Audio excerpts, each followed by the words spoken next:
하나님 말씀은 창세기 23장 1절부터 18절까지 교독하시겠습니다.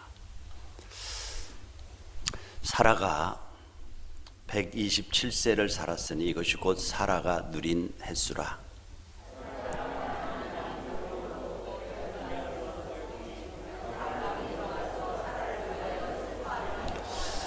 그 시신 앞에서 일어나 나가서 헷족 속에게 말하여 이르되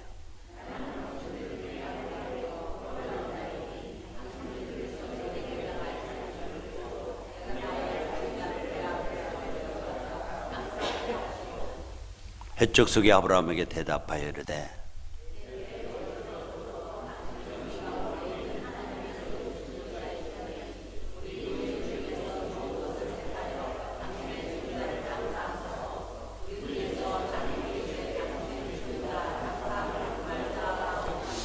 아브라함이 일어나 그 땅 주인 헷족 속을 향하여 몸을 굽히고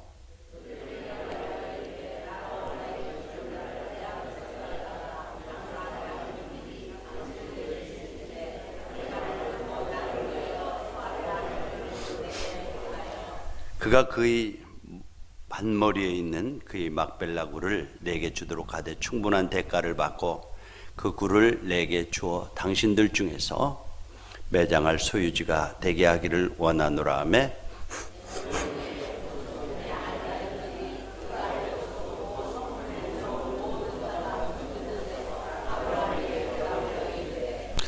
내 주여 그리 마시고 내 말을 들으소서. 내가 그 밭을 당신에게 드리고 그 속의 굴도 내가 당신에게 드리되 내가 내 동족 앞에서 당신에게 드리오니 당신의 죽은 자를 장사하소서. 그 땅의 백성이 듣는 데서 에브론에게 말하 이르되 당신이 합당히 여기면 청하건대 내 말을 들으시오. 내가 그 밭값을 당신에게 주리니 당신은 내게서 받으시오. 내가 나의 죽은 자를 거기 장사하겠노라. 내 주여 내 말을 들으소서. 땅값은 은 400세겔이나 그것이 나와 당신 사이에 무슨 문제가 되리까? 당신의 죽은 자를 장사하소서.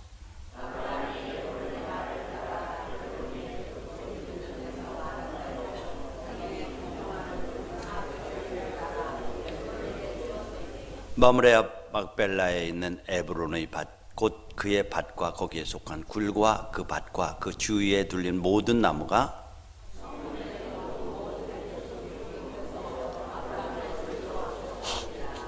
아멘. 순서들이 이렇게 짤막짤막하게 되니까 좀 예배가 또 제가 여러분하고 나눌 말씀들을 편히 또 나눌 수 있을 것 같아요. 한 주간 동안도 승리하시기 바랍니다. 오늘 이렇게 듬성듬성 있는 걸 보니까 마음이 아프기도 하고 우리가 이 상황을 어떻게 대처할까 하는 그런 생각도 듭니다. 자, 오늘 말씀을 보면 사라가 죽음으로 그 인생의 여정을 끝내는 것을 이제 보여주고 있습니다. 127세를 살았죠. 127세. 근데 참 파란만장한 생애를 살았어요. 그러니까 65세에 아브라함을 따라서 하란이라고 하는 지역에서부터 아브라함과 같이 살아가기 시작했죠. 그리고 90세에 언약의 아들 이삭을 낳지 않아요. 그리고 아브라함과 62년 동안 함께 살다가 아브라함보다도 38년 먼저 세상을 떠납니다. 자, 이렇게 사라가 땅에서의 삶을 마감하고 하늘나라로 갔을 때에 그의 나이가 아들 이삭의 나이가 37살이었어요. 근데 장가를 보내고 좀 손주를 안았어야 되는데 우리처럼 아이들이 장가를 안 가서 그런지 몰라도 아직 손주를 못 안고 간 것 같아요. 자, 그런데 왜 본문은 사라라고 하는 한 여인의 삶과 죽음을 이렇게 상세하게 소개하고 있을까요? 무엇보다도 저는 이런 교훈들을 통해서 저와 여러분도 같은 길을 가야 될 사람들이기 때문에 이렇게 기록하고 있다고 생각합니다. 여러분 한번 좀 요새 코로나도 뭐 창궐하고 여러 가지 몸들을 많이 이렇게 사리고 계신데 죽음이라고 한 거 한번 생각해 본 적 있어요? 안 해보셨어요? 그냥 안 하기로 작정을 하셨어요? 그러나 분명한 것은 이 죽음에서 예외인 사람 한 사람도 없습니다. 자, 오늘도 보세요. 코로나를 피해가려고 마스크를 끼고 교회도 뭐 수시로 소독을 하고 온도를 재고 간격을 띄우고 우리 장로님들 일찍 오셔서 아주 열심히 섬기는 모습들을 보지 않아요? 그리고 그 코로나를 피해 보겠다고 또 이제 집에서 안 오시는 분들도 계시잖아요. 안 오시는 분들 절대로 뭐 나쁘다고 정죄하는 거 전혀 아닙니다. 그래요. 그러나 이것은 우리가 건강을 지키기 위한 노력이지 영원히 살기 위한 노력은 아닙니다. 그렇죠? 언젠가 갑니다. 얼마 전에도 말씀드렸지만은 제가 앨범을 가끔 열어보면 이제 처음 초임 장교로 군에 입대했을 때에 조그마한 제가 그때 57kg였어요. 57kg. 그때 모습 보고 지금 모습 보면 참 나도 이런 때가 있었구나, 이렇게 젊었을 때가 있었구나, 이런 생각을 하게 됩니다. 이 죽음이라고 하는 거 인간의 절대 한계예요. 아무도 이 죽음을 피해갈 수도 없고 봐주는 것도 없고 예외도 없습니다. 그래서 살아의 죽음을 이렇게 말씀하고 있는 거예요. 그래서 야고보서 4장 14절에 보면 내일 일을 너희가 알지 못하는도다. 너희 생명이 무엇이냐? 너희는 잠깐 보이다가 없어지는 뭐예요?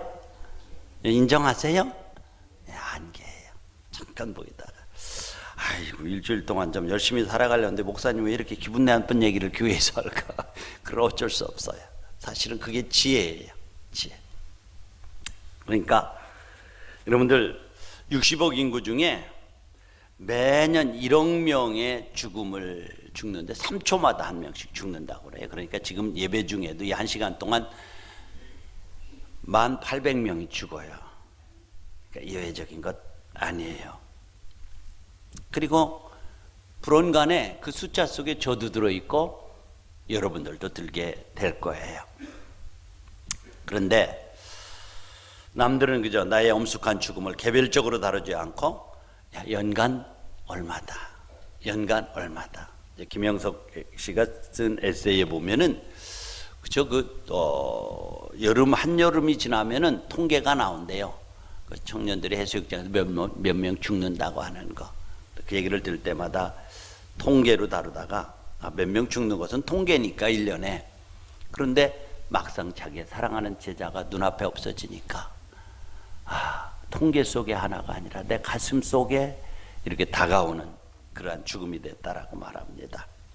그래서 다윗은 자신을 죽이려고 늘 쫓아다니는 이 사울왕이 있었죠. 그 앞에 요나단 앞에서 요나단에게 사무엘상 20장 3절에 보니까 나와 죽음 사이는 한 걸음이다. 뭐라고요? 한 걸음. 한 걸음이 뭐예요? 한 발자국이라는 말은 눈앞에 바로 있다는 말이고, 산다고 하는 것이 결국은 죽어간다라는 거예요. 그래서 믿음의 선조들은 어떻게 이렇게 짧은 안개 같은 삶을 살아가면서 지혜로운 삶이 무엇일까? 정말 지혜로운 삶이 무엇인가? 하면서 그거 하나님이 기뻐하고 가장 가치 있는 삶이 무엇일까? 이거에 대해서 끊임없이 고민을 했어요. 그래서 시편 39편 4절 7절에 보면 시편 기자가 이렇게 말해요. 여호와여, 모세죠? 나의 종말과 연한이 언제까지인지 알게 하사 내가 나의 연약함을 알게 하소서. 이제 지혜자가 뭐죠? 종말과 연한이 언제까지인지를 아는 것, 그리고 그 안에서 내가 얼마나 약한 존재인가를 아는 것, 이것이 지혜란 말이에요. 5절에 보면 주께서 나의 라를 한 뼘 길이만큼 되게 하심에 나의 일생이 주 앞에는 없는 것과 싸우니 사람은 그가 든든히 서 있을 때에도 진실로 모두가 허사뿐이다. 6절에 보면 진실로 각 사람은 그림자같이 다니고 헛된 일로 소란하며 재물을 쌓으나 누가 거둘는지 알지 못합니다. 주여, 이제 내가 무엇을 바라려? 나의 소망은 주께 있나이다. 그래서 지혜로운 삶이 뭐죠? 우리의 한계성을 인정하는 거예요. 한 발자국을 인정하는 거예요. 열심히 일하고 다니지만은 그러나 누가 거둘는지 알지 못하는 것을 아는 거예요. 그리고 우리의 소망이 하늘에 있는 것임을 아는 것이 참된 지혜래요. 믿으시기 바랍니다. 우리의 소망이 땅에 있지 않고 하늘에 있는 것을 아는 거래요. 그래서 잠언 9장 10절에 보니까 가장 지혜로운 삶은 여호와를 경외하는 것이 지혜의 근본이다. 그래서 우리의 소망이 하늘에 있기 때문에 여호와를 경외하는 삶을 사는 것이 참된 지혜자의 삶이라고 이렇게 정의를 합니다. 이 말은 뭐예요? 지혜자는 이 세상은 나그네라는 확실한 진리를 아는 사람이 지혜자라고 말하는 거예요. 그리고 그 나그네의 삶에는 반드시 끝이 있다는 사실을 아는 사람이 지혜자래요. 그리고 그 후에는 영원한 본향이 있다는 사실, 우리의 소망이 하늘에 있다는 사실을 아는 사람이 지혜자래요. 그래서 그 영원한 본향의 삶을 위해서 오늘 지혜로운 다섯 처녀처럼 살아가는 사람이 지혜로운 사람이래요. 네. 그리고 지혜로운 사람은 히브리서 9장 27절에 있는 말씀처럼 한 번 죽는 것은 사람에게 정해진 것이요 그 후에 심판이 있다는 사실을 믿고 알고 준비하는 사람이 지혜로운 사람이래요. 또 지혜로운 사람은 뭐예요? 시편 90편 10절에 보니까 우리의 연수가 70이요 강건하면 80이라도 그 연수의 자랑은 수고와 슬픔뿐이요 신속기간이 우리가 날아가나이다. 우리의 생애가 그저 70이고 80이라도 신속기간이 우리가 날아간다. 그래서 지혜로운 사람은 12절에 보니까 우리에게 우리의 날 계수함을 가르치사 지혜로운 마음을 얻게 하소서. 지혜로운 자가 누구예요? 우리의 날을 계수하면서 사는 사람이 지혜자래요. 여러분 남은 생애가 얼마나 됩니까? 얼마나 됩니까?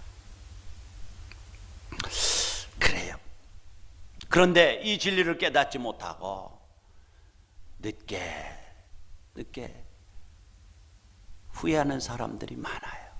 요즘에 유튜브에 보면 그저 중국에 사는 한 갑부의 사형장에서 남긴 글들이 유행하더라고요. 가슴을 찌르더라고요. 이분은 중국의 한룽그룹의 유한인 회장이라고 하는 분이에요. 그러니까 이분의 재산이 70조예요. 7조면 얼마예요? 난 잘 모르겠어요. 100만, 1000만, 억, 10억, 100억, 1000억 다음에 조예요? 1000억 다음에 조예요? 난 모르겠어요. 그런데 그러니까 1억이 7만 개, 1억이 7만 개를 모아야 그렇게 부자예요. 근데 이분이 재산을 모으느라고 자기에게 반대되어지고 자기가 재산을 모으는데 좀 장애가 되는 사람 몽땅 죽여버렸어요. 8명이나 죽여버렸어요. 그래서 이제 재판을 받고 사형장에 이슬로 사라지면서 참 삶이 이렇게 허무한 거로구나, 이렇게 사는 게 아닌데 하면서 한번 그 지은 시를 한번 볼까요? 이게 어른들은 좀 이렇게 읽기가 힘들어서 누가 마이크를 좀 붙잡고 읽어주세요. 장로님이 좀 마이크 붙잡고 글자를 읽어서 어른들은 글자 따라가기 힘들으니까 한번 띄우세요. 동영상. 앉았어.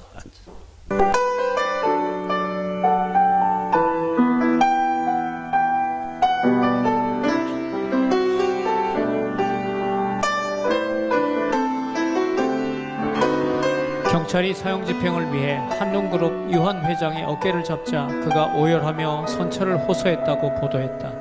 유한 회장은 재산만 7조 원대로 한때는 주국부 148위에 오르기도 했다. 회장은 경쟁관계에 있는 8명을 살해하는 등 11개 혐의로 조직원 4명과 함께 사형 선고를 받았다.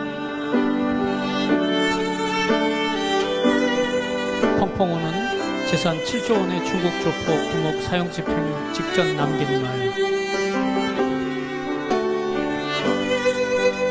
다시 한번 인생을 살 수 있다면 노점이나 작은 가게를 차리고 가족을 돌보면서 살고 싶다.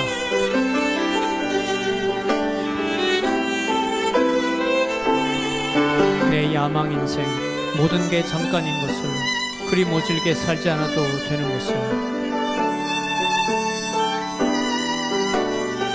바람의 말에 귀를 기울이며 물처럼 그냥 흐르며 살아도 되는 것을, 악쓰고 소리 지르며 착같이 살지 않아도 되는 것을,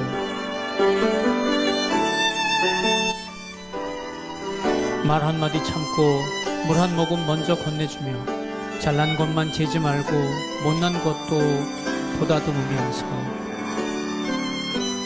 거울 속에 자신을 바라보듯이 서로 불쌍히 여기고 원망하고 미워하지 말고 용서하며 살 걸 그랬어. 세월의 흐름에 모든 게 잠깐인 삶을 살아간다는 것을, 흐르는 물은 늘 그 자리에 있지 않다는 것을 왜 나만 모르고 살았을까?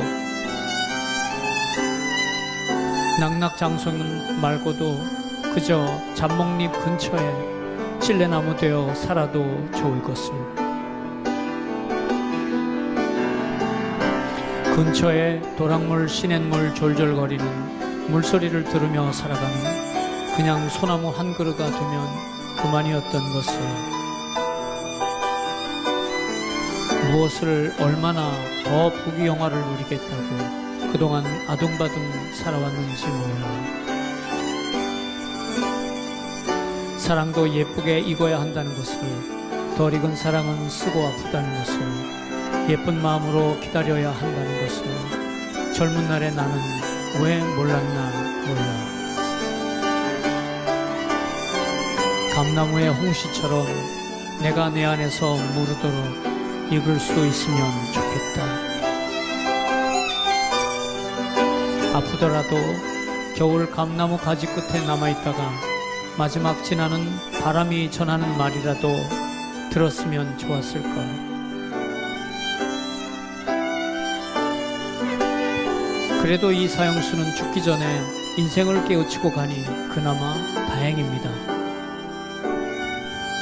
구구절절이 옳은 말이지만 극단적인 상황이 오기 전에는 깨우치지 못하는 게 우리의 삶이 아닐까 생각해 봅니다. 그래요, 그세요. 그렇죠.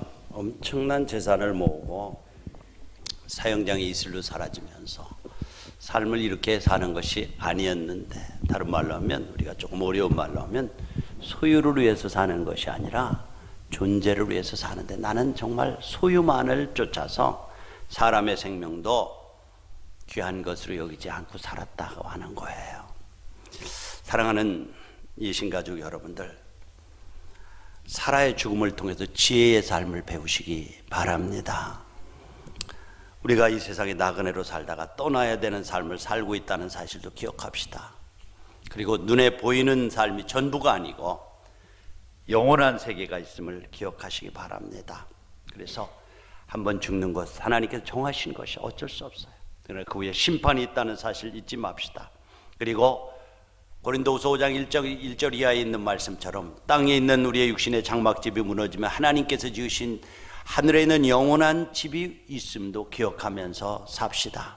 그래서 모세가 기도했던 것처럼 하나님, 우리에게 우리의 날 계수함을 가르치사 지혜로운 마음을 얻게 해달라는 기도처럼 주의 임할 날을 고대하면서 오늘을 준비하며 살아가는 지혜자들이 되기를 기도합니다.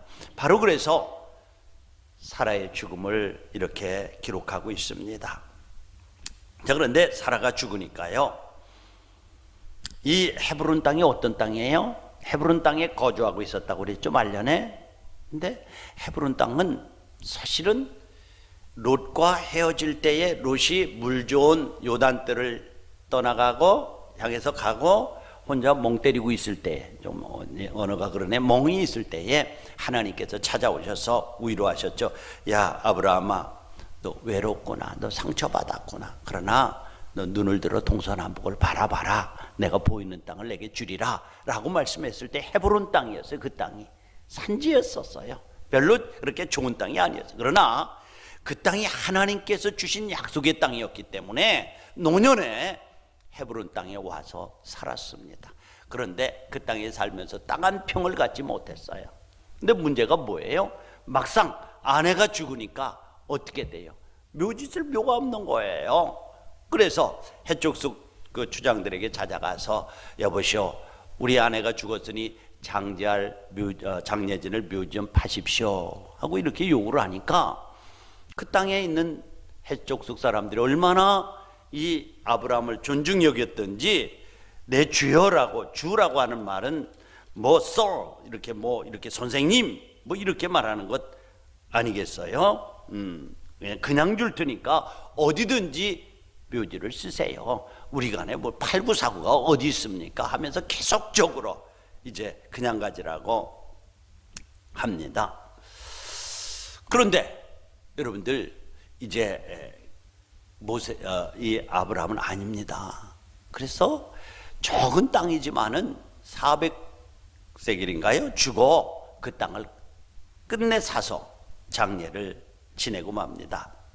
사실 보면은 이제 그가 하나님 앞에 단을 쌓은 곳이고 헤브론이라는 땅은 하나님께서 그에게 그와 후손들에게 주시기로 약속한 축복의 땅이었습니다. 그러나 눈에 보이는 것 현실적으로 가진 거 아무것도 없었어요. 그러나 그 약속을 믿고 그 자리에 와서 살기 시작한 거예요. 사라의 생애를 보세요. 얼마나 고난의 세월이었습니까? 아브라함에게 큰 동역자였어요. 고향을 떠나서 이방 땅에 살면서 남편이 그저 애굽으로 가자 하면 말없이 따라갔고 네겝으로 가자 하면 말없이 따라갔고 뭐 시키는 대로 순종을, 심지어는 부인 사라의 뛰어난 미모 때문에 아니 당신 내 동생이라고 당신은 나를 오빠라고 불러. 그래 계속 불러가지고 여러 번 위험을 2번이나 당했잖아요. 그러니까 여러분들 요새 자기 남편한테 오빠라고 부르는 것은 이 원조가 누구예요? 사라예요. 사라. 그때부터 오빠 아빠 부르기 시작한다. 그게 원조예요. 그렇게 살았어요. 그렇게. 이렇게 소중한 아내가 죽었다는 것은 참 아브라함의 큰 충격이었겠죠. 그래서 언약을 맺고 가나안 땅에 묵기로 결단하는 것을 보게 됩니다. 옛날에는 객지에서 죽으면 객사 혹은 횡사라고 해서 아주 불행한 죽음을 맞이한 것으로 여겼잖아요. 그래서 반드시 고향 땅에 붙이는 것이 동양인의 바람이에요.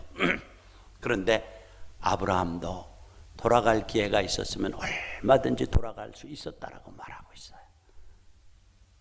갈대아우르를.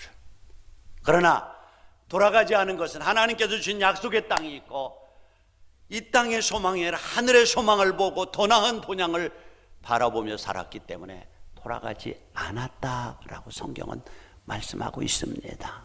땅의 소망이 아니에요. 땅의 고향이 아니라는 거예요. 자, 왜 하필이면 계속해서 이 헤브론 산지 땅에 매장하려고 합니까? 여기에 매장하려고 합니까? 그것은 하나님께서 아브라함에게 약속하신 축복의 땅이었기 때문에 그래요. 여러분, 믿음이라고 하는 게 뭐라고 그랬죠? 눈에 보이는 현상을 붙잡는 것이 아니에요. 롯처럼 요단뜰에 물이 흐르고 그저 풀이 많고 하는 현상을 붙잡는 것이 아니라 하나님께서 축복하신 약속의 말씀을 붙잡고 주장하면서 나가는 것이 믿음인 것을 믿으시기 바랍니다. 이게 축복의 근원이에요. 그러니까 지금 헤브론이라고 하는 땅은 거칠어요. 그 땅에 살면서 한 평을 가진 땅도 없어요.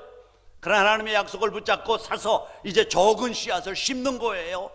그래서 그 밭을 그렇게 살려고 그렇게 노력을 하는 거예요. 약속의 말씀이에요. 바로 하나님께서 아브라함에게 주시겠다고 약속하신 거예요. 그런데 가나안 사람들이 차지하고 있었잖아요. 그러나 아브라함은 가나안 땅을 그와 그 후손에게 주시겠다고 하신 그 하나님의 약속을 믿고 지금 그 막벨라 굴에 사가지고 묘를 쓰는 거예요. 사랑하는 예신 가족 여러분들, 그저 눈에 보이는 현생 때문에 너무 우왕좌왕하지 마시기 바랍니다. 저는 요즘에 이 매스컴들이 소위 종교 집회 강행, 교회 종교 집회 강행 이런 것들을 해서 그 프레임을 가지고 교회를 은근히 비판하는 것들을 보게 됩니다. 그래서 주말 집회 경고장, 주말 예배 강행, 예배 강행 걱정 그런데 왜 하필이면 교회에 대해서만 강행이라는 용어를 쓰면서 신앙에 대한 혐오감을 조성합니까? 예배는 강행하는 것이 아니라 정부가 정해준 방역의 수치와 수칙인 소독과 마스크 이 출입자 명단, 온도, 적당한 거리 다 제공하면서 어쩌면 관공서보다도 더 철저하게 우리가 할 수 있는 것을 다 하면서 예배를 드리는 겁니다. 예배를 강행하는 거 아닙니다. 그런데 모든 이 원인의 발상이 교회로부터 되는 것처럼 계속해서 매스컴과 정부는 호도하고 있습니다. 그래서 예배를 강행한다는 표현을 쓰면서 잘못된 프레임을 짜가지고 씌우기 위해서 혈안이 되게 있습니다. 우리는 그러면 그러한 사람들에게 이런 말로 질문할 수 있습니다. 왜 코로나가 창궐하는 중에도 직장에 출근을 강행합니까? 왜 공무원들은 정상 출근합니까? 왜 언론인들은 취재를 강행합니까? 왜 지하철 및 대중교통 운행을 강행합니까? 왜 각종 술집과 클럽들을 여는 것을 강행합니까? 왜 이 와중에 음식점 영업을 강행합니까? 왜 마트를 엽니까? 왜 커피숍을 운영합니까? 여러 가지 얘기를 할 수 있어요. 그런데 비단 교회, 그것도 잘못된 일단의 교회들, 신천지라든지 신천지의 영향력이 있고 이상한 교회를 모델로 짚어가지고 은혜의 강 교회 같은 교단도 없는 교회, 어떻게 된 무슨 치료라고 하면서 사이비적인 성격을 띠고 있는 교회들을 가지고 짚어서 계속해서 교회에 대한 프레임을 씌우는 거예요. 그러나 여러분들 가보세요. 커피숍 가보세요. 우리보다도 2배는 넘는 밀집도 중에도 영업을 강행하고 있습니다. 저는 주일날 딱 1시간 예배드리고 헤어지지만 거기에는 최소 2시간, 어떤 사람 하루 종일 죽지고 있는 사람이 부지기수예요. 점심시간에 음식점에 문을 열고 강행하는 데를 가보셨습니까? 사람들이 득실됩니다. 마스크도 쓰지 않고 빽빽하게 앉아서 음식을 잘 먹고 있습니다. 우리 교회보다도 훨씬 더 높은 밀집도인데도 말입니다. 근데 이렇게 강행이 많은데 왜 하필이면 교회, 종교시설 이렇게 언론들이 정부가 프레임을 씌우는 겁니까? 왜 커피숍은 괜찮고 왜 시장은 괜찮고 전철운행 강행하는 괜찮습니까? 그들의 생각 속에는 예배보다 돈벌이가 우선하고 먹고 사는 것이 우선하고 경제활동이 우선하고 예배는 사적인 여가생활이나 취미생활 정도로 이 사적인 종교활동이라고 치부하기 때문에 그렇습니다. 그런데 분명히 그것은 이방인들의 생각뿐만 아니라 예수 믿는 사람들까지도 그런 프레임에 씌우고 그런 생각, 예배는 여가활동으로 취미생활로 생각하는 경우가 많아요. 이게 영향을 그냥 받아요. 교회 가면 코로나 걸린다고 조심. 이거야말로 잘못 짜여진 왁구라고는 프레임입니다. 여러분들, 우리 예수 믿는 사람은 이런 프레임을 씌워서 공격하는 것을 단호히 아니라고 말할 수 있어야 됩니다. 우리에게 예배는 취미생활도 아니에요. 생명 그 자체라고 말해야 됩니다. 그래서 예배는 커피숍 가는 것보다 우선하고 경제활동하는 것보다 우선하고 심지어 굶어 죽어도 예배는 드려야 되고 그리스도인에게 예배는 그 존재이며 존재 자체인 것을 믿으시기 바랍니다. 우선순위가 항상 제가 여러분에게 말씀드린 아브라함에게 아들을 바치라고 하는 것은 하나님의 아들을 죽이겠다는 얘기 아니라 내가 삶의 우선순위가 무엇이고 내 사랑의 우선순위가 무엇인가를 하나님이 점검하고 싶어 하십니다. 왜 커피숍 가는 거 괜찮고 왜 시장 가는 거 괜찮고 교회 와서 이렇게 철저하게 이렇게 소독된 시설에서 하나님의 말씀을 듣고 하나님의 임재 가운데 예배하는데 이곳에서만 그 코로나를 얘기하면서 그렇게 프레임을 씌우고 여러분들은 그 프레임의 독이 여러분들 어떻게 보면은 자기도 모르게 그냥 뭐라 그럴까 독침에 쏘여서 교회 가면은 코로나 걸린다 그렇게 생각하십니까? 대단히 잘못된 것입니다. 정말 잘못된 것입니다. 그래서 수많은 믿음의 선진들은, 왜냐하면 예배는 하나님이 우리를 자녀로 부르신 이유예요. 왜 불렀어요? 이 백성은 내가 나를 위하여 지었나니 나의 찬송을 부르게 하기 위해서 부르셨습니다. 그러니까 여러분 존재 이유는 이 땅에서 예배임을 믿으시기 바랍니다. 우리 소율이 일문답이 뭐예요? 인생의 존재의 목적은 하나님을 영화롭게 하며 그분을 영원토록 즐거워하는 것이라. 영화롭게 한다는 거, 예배한다는 거, 예배. 여러분들 예배, 영원토록 즐거워하는 게 예배한다는 거예요. 예배한다는 거. 그것이 목적이. 그래서 수많은 믿음의 선진들은 죽음의 위협 앞에서도 결코 예배의 삶을 포기하지 않았습니다. 이 잘못된 언론들, 또 어떤 이념이나 정부의 정책으로 어떤 이념적으로 자기들의 목적을 이루기 위해서 그 프레임을 만들고 그 가운데에서 교회 혹은 어떤 단체들에 대해서 공격하기 위한 프레임이라면 더더욱 우리는 그거에 대해서 노라고 말할 수 있어야 됩니다. 그냥 줄줄줄 따라가는 것 아니에요.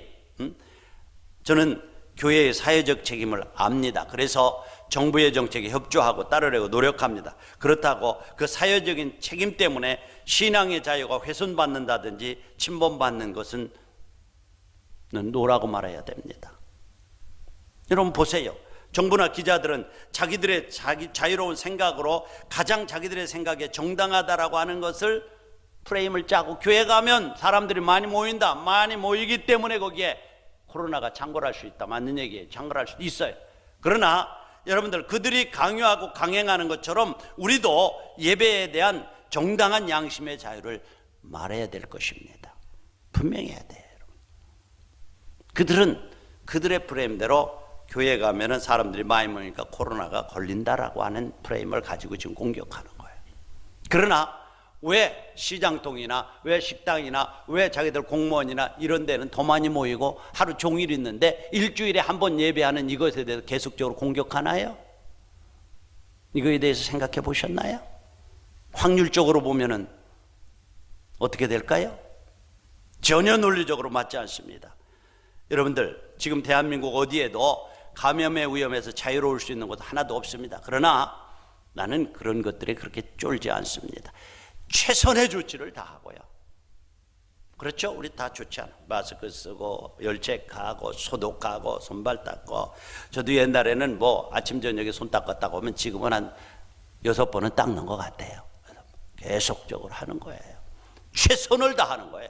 그러나 그것 의식하고 나는 그렇게 쫄지 않습니다. 그렇죠? 사람의 생명이 하나님의 장중에 있기 때문에 그렇습니다. 사망의 음침한 골짜기로 다닐지라도 해받음을 두려워하지 않을 것은 주께서 나와 함께 하심을 저는 믿기 때문에 그렇습니다. 별로 두렵죠. 아무리 집안에 갇혀 있다고 해도 아마 코로나가 쫓아갈 거예요. 옛날에 코로나는요, 일제 혼다에서, 도요타인가요? 도요타인가 혼다에서 만든 자동차인데 바퀴 달려서 쫓아갈 거예요. 너무 그런 이론들이나 그런 논리들이 쉬운 프레임에 갇혀가지고 교회 가면은 뭐하고. 아니요, 하나님께서 여러분들을 예배자로 부르셨음을 믿으시기 바랍니다. 여러분들, 그들이 만든 그런 생각들이 그래요. 다만 우리는 최선의 방역의 원칙을 준수하면서 각자 자유롭다고 생각하고 가장 소중하다고 여기는 것을 수행하는 것을 당연하게 여기고 존중해야 될 것입니다. 우리에게 가장 중요한 것이 뭐죠? 예배하는 거예요. 엿새 동안 열심히 일하고 이래야 되는 날은 내 날이니까 하나님을 예배하라고 말씀을 했고, 모이기를 패하는 어떤 자들의 습관과 같이 하지 말고 모이기에 힘쓰라고 말하고 있는 거예요. 그러나 어떤 정부나 잘못된 언론이나 이념이나 정치적인 프레임을 만들어서 우리 기독교에 대해서 혐오를 더 부추기면서 또 클릭수를 더 늘리기 위해서 더 자극적인 기사와 제목을 써가면서 서로에 대한 불신감을 조장하고 이 나라와 국민을 산산조각내고 있는 것이 저는 잘못된 언론이나 정책이라고 생각하는 사람입니다. 정체성 있는 그리스도인이라면 세상이 자신의 목적을 성취하기 위해서 만들어낸 여론을 선동하는 프레임을 거절해야 됩니다. 여러분들 다시 한번 말씀드립니다. 겨우 일주일에 1시간 교회 와서 예배 드리면서 왜 하필이면 교회가 코로나의 발상지가 된단 말입니까? 왜요? 한번 생각해요. 만약 조금 이제 조금 비판적인 얘기를 죄송합니다만은 이 정부가 유럽이나 미국처럼 아예 다른 모든 나라들이 들어오는 것을 폐쇄하는 조치를 취했음에도 교회가 예배를 고집한다면 그때 예배는 강행이라는 표현을 들어도 싸다고 생각합니다. 정부가 이렇게 했는데. 그런데 정부는 국민들의 원성에도 불구하고 코로나의 발원지인 중국을 향해서 문을 활짝 열어 제끼는 일을 강행하고도 왜 하필 교회에 대해서는 이렇게 강행한다고 하면서 국민의 여론을 호도하는 겁니까? 국민들이 중국 문 좀 닫으세요. 닫으세요. 좋지 않게 그렇게 얘기했는데도 열어놓는 일을 강행했습니다. 그리고 왜 하필 교회에 대해서는 이렇게 예배를 강행한다고 계속 매스컴, 텔레비 그리고 우리는 모든 조치를 다해서 예배를 많이 줄였습니다. 모든 조치를 했습니다. 그런데 왜 교회를 이렇게 호도하는 겁니까?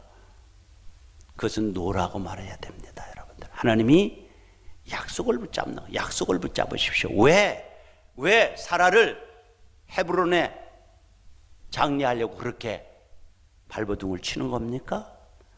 하나님이 헤브론 땅을 축복의 땅으로 약속해 주셨고 너와 너의 후손들에게 주시기로 약속했기 때문에 그렇습니다. 예수 믿는 사람은요, 아까 말씀드린 눈에 보이는 요단들과 같은 현상을 붙잡는 사람들이 아니라 살아계신 하나님께서 우리에게 약속하신 그 약속을 붙잡고 주장하며 나가는 사람이 그리스도인인 것을 기억하시기 바랍니다. 네, 그래야 돼요. 저는 조그만 것들에 대해서 네 건 내 건 이런 거 별로 신경 안 씁니다. 그러나 본질에 대해서만은 대단히 강한 생각을 가지고 있습니다. 또 여러분들 왜 헤브론을 고집했습니까? 본향을 사모하는 믿음이 있었기 때문에 그렇습니다. 아브라함은 자기를 가리켜서 여기 23장 4절에 보니까 뭐라고 표현합니까? 나는 당신들 중에 뭐라고 말합니까? 나그네요. 또 거류하는 자다. 이렇게 말, 스트레인저라고. 그러니까 지나가는 자는 나그네가 뭐예요? 그의 고향이 갈대아 우르지만은 그곳이나 헤브론이나 영원한 고향이 될 수 없고 진짜 고향은 하늘나라에 있단 말이에요. 믿으시기 바랍니다. 아까 말씀드린 히브리서 11장 15절에 보면 16절 쭉 보면은 뭐라고 말하냐면 그들이 나온 바 고향을 생각했더라면 돌아갈 기회가 있었으려니와 그들이 이제는 더 나은 본향을 사모하니 곧 하늘에 있는 것이라. 할렐루야. 저와 여러분들도 고향을 떠나온 사람이에요. 저는 충청도예요. 충청도. 근데 떠나왔어요. 옛날 같으면 고향이 멀지만은 요새는 교통시설이 좋아가지고 차 타고 한 2시간이면 쪼록쪼록 갈 수 있어도 고향을 떠난 개념도 별로 없습니다만은 하여튼 고향이에요. 아마 이 아브라함은 훨씬 더 모른 이집트가 아니라 이라크예요. 갈대아우로.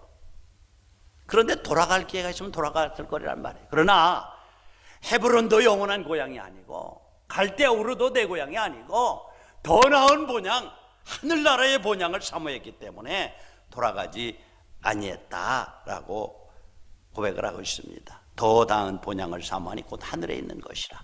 이러므로 하나님이 그들의 하나님이라 일컬음을 받으심을 부끄러워하지 아니하고 그들을 위하여 한 성을 예비하셨느니라 하면서 자신을 외국인과 나그네라고 하고 또 그 삶을 통해서 나는 이 땅에 외국인과 나그네라고 하는 삶을 증명해 보이고 있습니다. 여러분들, 저와 여러분들도 동일한 나그네이고 행력인 것을 믿으시기 바랍니다. 맞죠? 이런 얘기하면 좀 쓸쓸할 수도 있어요. 그러나 나그네는 현재 머무르는 것이 목적지가 아니고 과정이에요. 과정. 옛날에는요, 지금은 이제 없어졌습니다만 옛날에 나그네가 여관방에 투숙하게 되면 숙박계라는 걸 썼어요. 해보셨죠? 경험했죠? 숙박계. 거기서 보면 당신은 어디서 왔습니까? 그 출신지를 물어요. 그리고 지금 무엇하러 여기에 왔습니까? 용무를 물어요. 그 다음에 내일은 어디로 갑니까? 하고 이렇게 행선지를 물어요. 옛날. 여러분들, 저와 여러분들은 이 말을 생각하면서 동일한 질문을 할 거예요. 인생이라는 여행을 하고 있어요. 이 빈칸을 무엇으로 채우시겠습니까? 어디로부터 왔죠? 출발지가 어디죠? 저와 여러분들 하나님의 섭리 가운데 이 땅에 태어난 존재들입니다. 무엇하러 여기에 있습니까? 하나님의 영광으로 해서 사는 거예요. 내일은 어디로 갑니까? 하나님께서 부르시면 영원한 천국을 유업으로 받을 자들입니다. 이렇게 채워야 될 줄로 믿습니다. 그래요. 그러니까 다른 말로 하면은 이제 내 본향이 어딘가라고 하는 질문이죠. 여러분, 맘모스나 코끼리나 연어는 죽을 때가 되면 자기가 태어난 곳을 본능적으로 알아차린다고 그래요. 그래서 어떤 그 코끼리의 무덤을 보면 대부분이 그 무덤이 된대요. 거기 와서 죽는데요. 그 뼈들이. 그리고 연어는 태평양의 그 넓은 천지를 돌아다녀도 산란기가 되면 자기가 태어난 개울로 남대천, 강원도 거기서 보내면 남대천으로 돌아온다고 그래요. 여우도 죽을 때가 되면 고향을 향해서 운다고 그래요. 그리고 짐승들은 죽을 때가 되면 자기 고향을 향해서 머리를 둔다고 그래요. 그러니까 살아있는 모든 것은 죽을 때가 되면 고향을 생각하는 본능이 있어요. 사람도 마찬가지예요. 죽음이 가까워지면 더 큰 본향을 그리워합니다. 본향을 사모합니다. 그런데 정말 본향이 어디죠? 아브라함과 같이 영원한 천국인 것을 확인하시기 바랍니다. 그래서 아브라함도 이 땅에 사는 인생 모두가 나그네라고 하는 인생 철학을 가지고 살았습니다. 그래서 언젠가 돌아갈 영원한 본향이 있음을 믿고 살았어요. 그래서 이것을 가리켜 더 나은 본향이라고 말하고 있습니다. 그래서 해쪽 속에서 땅을 사죠. 왜? 준다라고 하는데 살까요? 구태여 400세겔이라는 돈을 주었을까요? 그들에게 그렇게 존경과 높임을 받고 산 원인이 어디 있을까요? 철저하게 자신을 낮추고 그들과 그들 안에서 믿음의 본을 보였기 때문이라고 생각을 합니다. 그렇게 존경을 받았어요. 존경받은 덕목을 가지고 살았어요. 그런데 그 겸손한 것은 그 공동체에 그렇게 자기가 존경을 받으면서도 머리를 숙이면서 엎드리는 것을 보게 됩니다. 아브라함이 해쪽 속을 향해서 머리를 숙이는 것을 보게 됐죠. 땅을 굽혀서. 얼마나 겸손합니까? 저는 이 말씀을 보면서 이 아브라함이 이방의 무리들 속에 살면서 아브라함이 존경받은 그 모습이 우리의 모습이 되어야 되지 않을까, 그런 생각을 해요. 사실은 우리가 교회 안에서도 존경을 받아야 되지만 더 중요한 것은 교회 밖에서. 저 사람은 예수 믿을 만해. 저 사람은 교회에 무슨 직분이든 정말 맞아. 얼마나 좋겠습니까? 얼마나 좋겠습니까? 자, 당신들의 호의가 고맙긴 하지만은 정당한 재가를 지불하고 사서 이제 내 아내를 장례 지내겠소.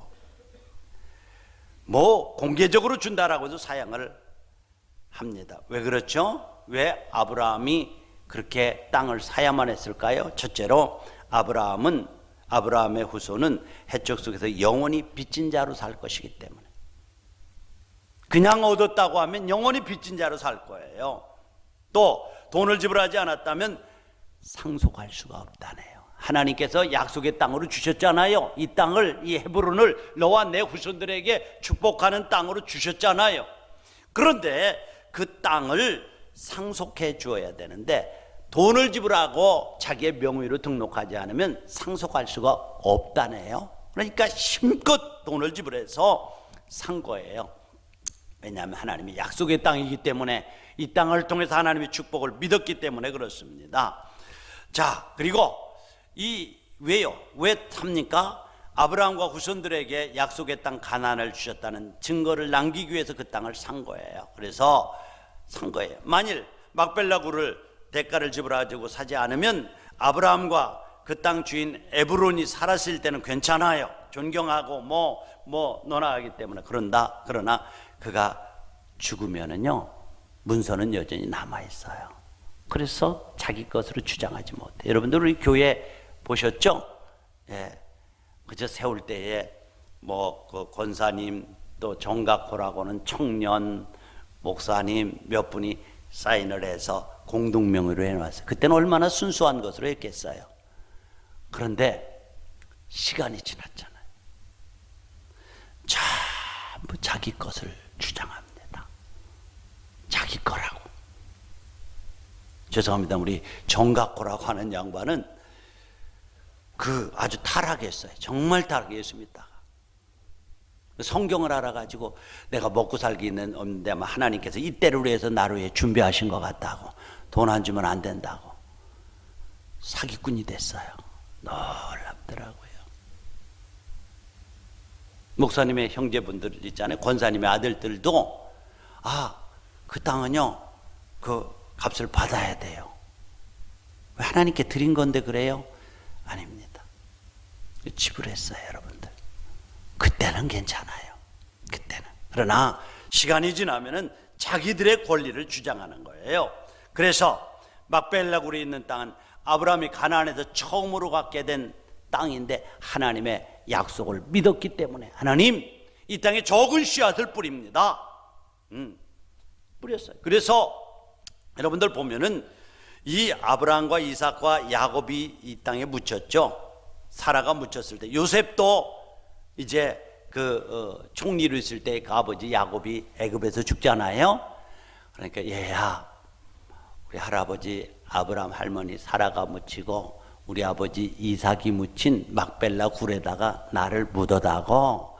그래서 어때요? 애굽에서부터 그 장례 행렬을 이끌고 어디까지 가요? 막벨라 굴에 있는 그곳에까지 가서 묻는 거예요. 그들이 왜 이렇게 무모한 짓을 했을까요? 그것은 한마디예요. 하나님께서 우리를 부르셨고 그 땅을 약속의 땅으로 주셨고 또 그 땅을 통해서 하나님 복 주시겠다고 약속하셨기 때문에 우리는 그 땅으로 돌아가야 된다. 그래서 막벨라굴로 간 거예요. 그렇죠. 헤브론에 있는 막벨라 굴에 가서 자기들이 묻힌 거예요. 그래서 그 후손들은 조상들의 무덤을 생각할 때마다 하나님께서 아브라함과 그 조상들에게 주신 약속의 말씀을 새기게 된 것입니다. 두 가지만 우리 생각합시다. 하나는 사라의 죽음을 통해서 언젠가 우리도 하나님 앞에 설 날을 설 나그네라는 사실을 기억하면서 삽시다. 지혜로운 삶이 무엇입니까? 우리의 생명이 짧다는 것입니다. 그리고 짧은 생애는 언젠가 끝날 것이고 하나님 앞에 심판받을 인생을 산다는 것입니다. 우리의 의가 아니고 예수님의 보혈로만이 천국에 갈 수 있다는 사실을 믿고 그날을 위해서 준비하시는 여러분 되시기를 축원합니다. 두 번째로 여러분들, 우리가 어떤 것을 선택할 때에 현상을 붙들지 말고 하나님의 약속을 붙잡고 주장하면서 나가시기 바랍니다. 믿는 사람은 믿음의 정체성이 분명해야 됩니다. 아까 말씀드렸어요. 오늘날 정말 잘못된 이념과 어떤 프레임을 가지고 교회를 끊임없이 공격할 거야, 앞으로도. 그러나 먹고 살고 그들이 경제활동하고 커피 한 잔 마시는 것, 그거에 대해서는 아무 말도 하지 못하죠. 그들의 취미, 그들이 할 일이라는 거예요. 그러나 여러분들, 그것들보다도 더 중요한 것이 하나님을 예배하는 것임을 믿으시기 바랍니다. 왜냐하면 예배는 우리의 존재 목적이에요. 하나님께서 우리를 부르신 인생의 목적은 그를 영화롭게 하는 거예요. 영화롭게 하는 예배예요, 예배. 물론 우리가 코로나가 창궐하면 얼마든지 이제는 여러분들, 우리 교회는 인터넷으로 되어 있어서 홈페이지에 들어가 설교를 들을 수 있고 예배할 수 있고 조치를 취할 거예요. 그러나 지금은 아니에요. 전혀 그렇지 않아요. 여러분들 자꾸 어떤 프레임에 씌워서 교회 가면 코로나 걸리면 어떻습니까? 죽으면 어떻습니까? 막말로 해서 두려워하지 마십시오. 사단은 두려워하는 사람을 쫓아갑니다. 저는 최선을 다합니다. 그러나 그 자체에 대해서는 그렇게 두려워하지 않습니다. 하나님이 때가 되면 부르실 거예요. 그렇죠? 그리고 그 하나님은 출입을 영원토록 지키시는 하나님이세요. 그래서 불 가운데 지날 때도 물 가운데 지날 때도 사단이 너를 침범하지 못하게 하겠다고 약속하신 분이에요. 이 약속의 말씀을 붙잡고 정말 이런 어려운 때일수록 예배하고 기도하는 일에 진력하는 여러분들이 되시기를 주님의 이름으로 축원합니다. 우리 다 같이 눈을 감으시고요. 그래요.